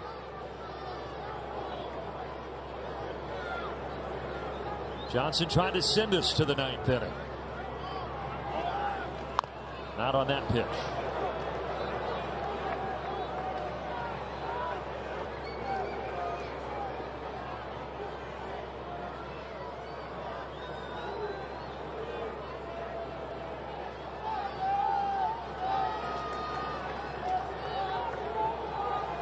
Another 3-2 from the right-hander. And he stopped the bat, did Sheets, and it's a walk. So they're at first and second. The inning continues. So no harm, no foul if you can get Andrew Vaughn out. The right-on-right curveball probably plays a little bit better than the right-on-left. And with 2 outs, not a big deal as long as Pierce Johnson can finish this inning off. Pierce Johnson's probably out there thinking, this is why I left Colorado, so I didn't have to play in these temperatures in April.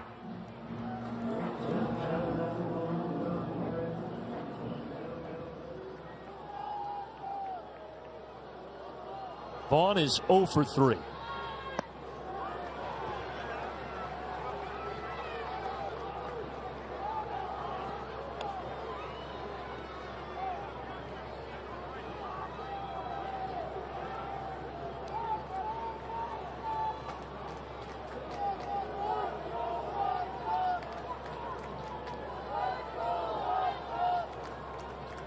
Two balls and no strikes. Curveball misses outside.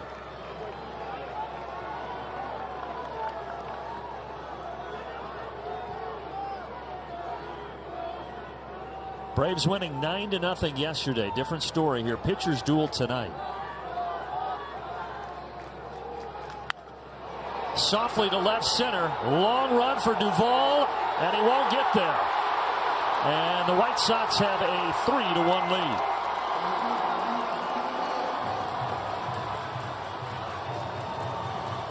Some bad luck. Weak contact once again here for the Chicago White Sox against Braves pitching. That's a good curveball, located down and away off the end of the bat. And right there in that triangle you talked about earlier, and the same thing that we saw with Sheets.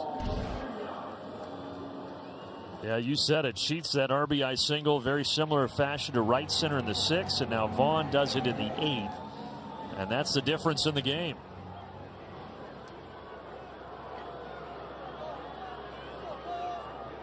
And now it's about damage control. Runners at the corners. Here's Paul DeYoung, who came in as a pinch hitter last inning and hit a solo homer over the bullpen and left.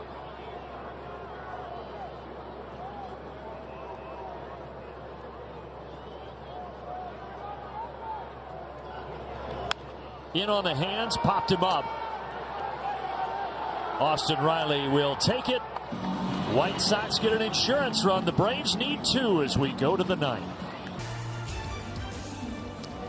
So the Braves in need of a rally as we go to the top of the 9th. 4, 5, 6 scheduled for Atlanta, starting with Matt Olson. And it is still Michael Kopech on the mound. First pitch fouled away. Well, Michael Kopech has never had a save in his big league career, and the Braves would like to keep it that way. As we said, former starter. Moved to the bullpen this year. And he locates a fastball on the inside corner.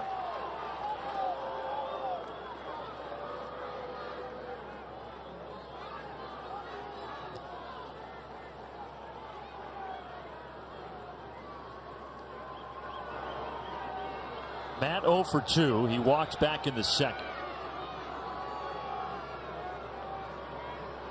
0-2 pitch. Fouled back.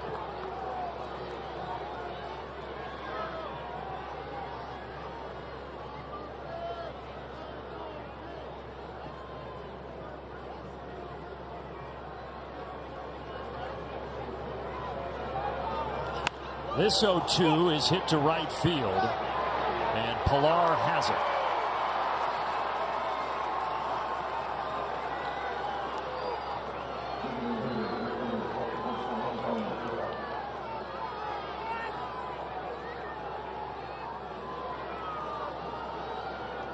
Marcell Ozuna, oh boy, those guys are bold.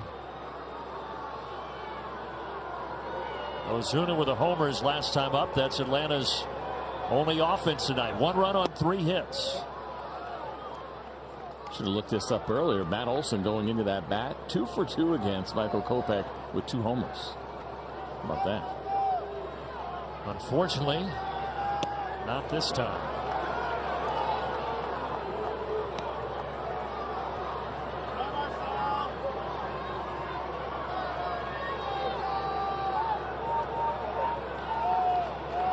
Kopech's 2-0. And Marcell Ozuna has left the building again. 2 solo blasts for the Big Bear. And it's 3-2. That is 3 straight missiles for Marcell Ozuna. One of those was a line out, of course, the home run, as you mentioned. And this time turning around 99 miles an hour and hitting it 103 out to left field. 406 feet there for Marcell Ozuna. Take a look at the pitch location. They want that middle away. It's inner third and quick. You know, after he hit that home run, we saw him talking in the dugout and looked a little cranky still. We don't really see that from him very often. So whether it's the weather or somebody ticked him off, whoever it was, the Braves are reaping the benefits of it. How about an encore, Adam Duvall? When Duvall came up in the 7th, he just missed back-to-back homers with Ozuna. He hit it to the wall and right.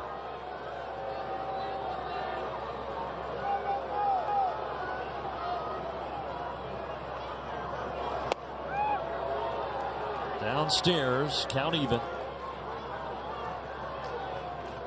There were no runs in this game until the bottom of the 6th. It's been single runs pretty much every inning since then for both sides. 101 that time from Kopech.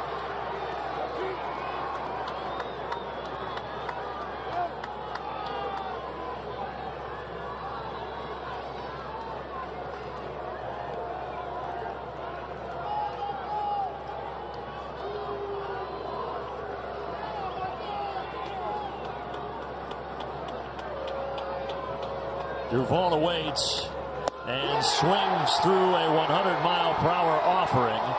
Braves down to their final out.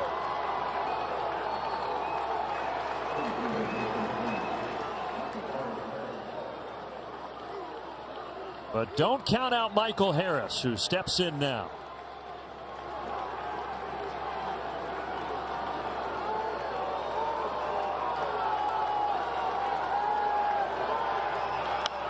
Fouls it away, 0-1.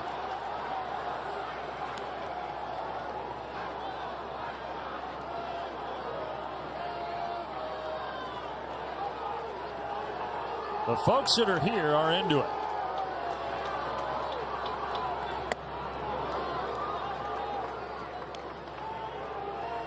White Sox looking for their first win of the season. They got swept in 3 games here by the Tigers. Lost yesterday 9-0 to the Braves to drop to 0-4.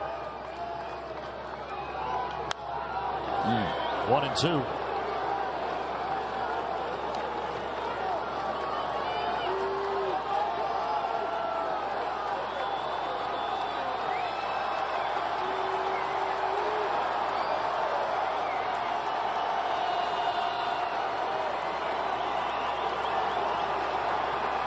The hard-throwing righty deals to Michael Harris. And another foul ball. He's doing a good job fouling off really tough velocity at the top of the zone. And if Michael can get on time, they've been hard foul balls. He certainly could give it a ride.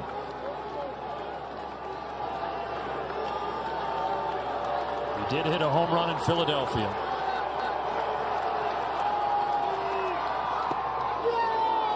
Able to lay off the slider. Count evens up.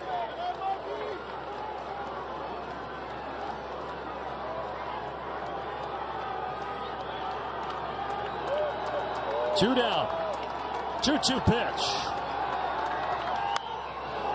And we wait.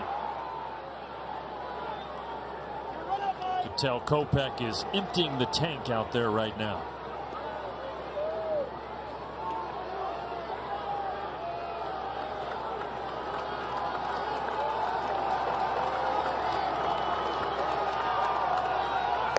Three and two. That one nowhere near. Orlando Arcia would be next.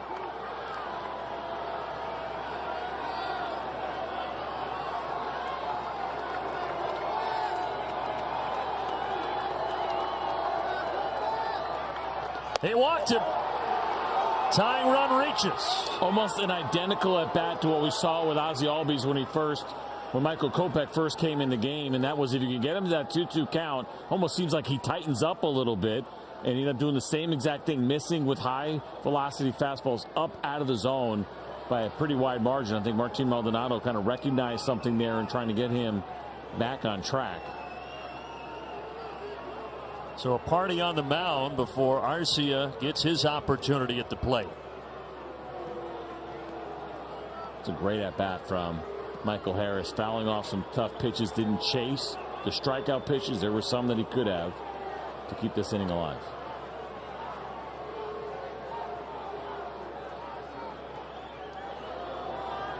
A homer would be nice, but you know what the Braves haven't had tonight that Orlando's had a lot of this year? Doubles. Braves led the majors in doubles into tonight with 17 of them, 4 of them by this guy right here. And Luis Roberts shaded to right center field, which really does open up that left center field gap if Orlando can get the head out on a fastball.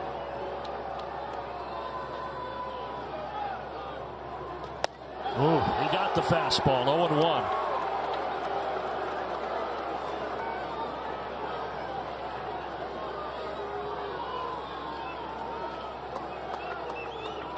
Orlando calls time.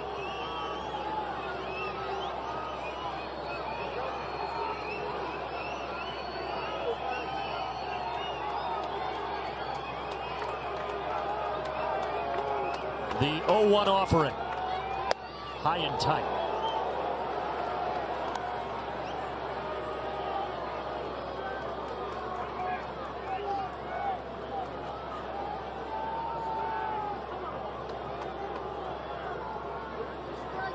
Kopech deals to the All-Star shortstop with a tying run at first base of the ninth. And he fouls it back behind home plate, 1-2.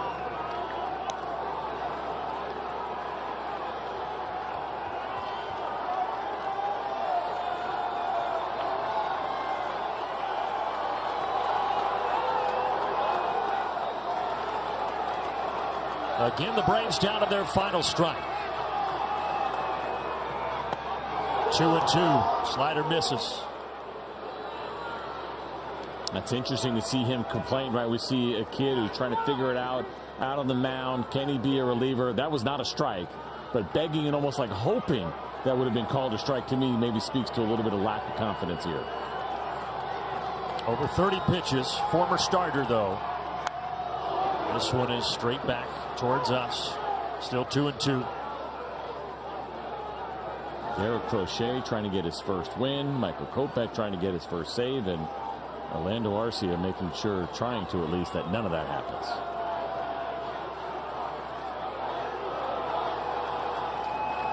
Here we go again. Grounder to the left side. And Bombonka. Ball game continues. Tying run in scoring position.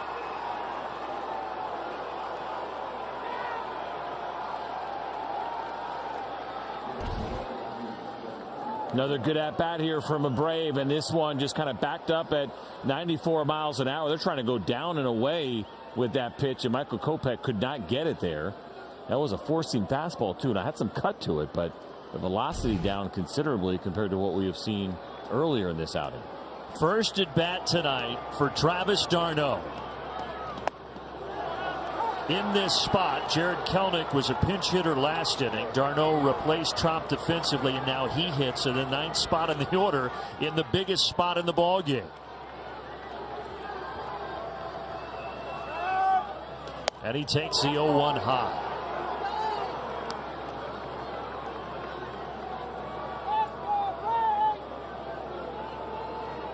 d'Arnaud did have a double in the 9-0 win yesterday.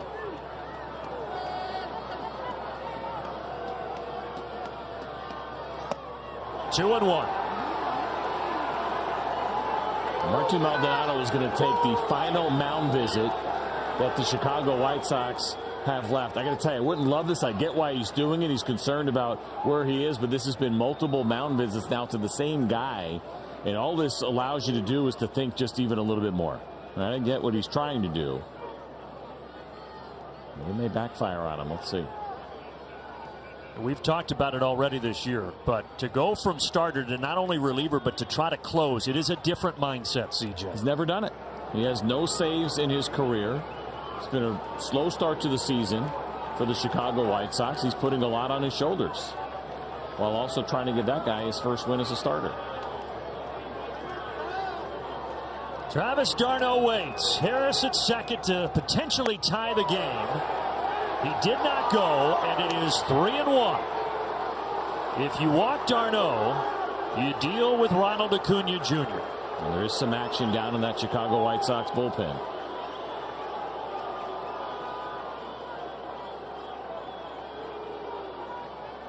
(3-1). Ooh, got the call. Boy, that was close either way. 3-2. Now the runners can start moving here.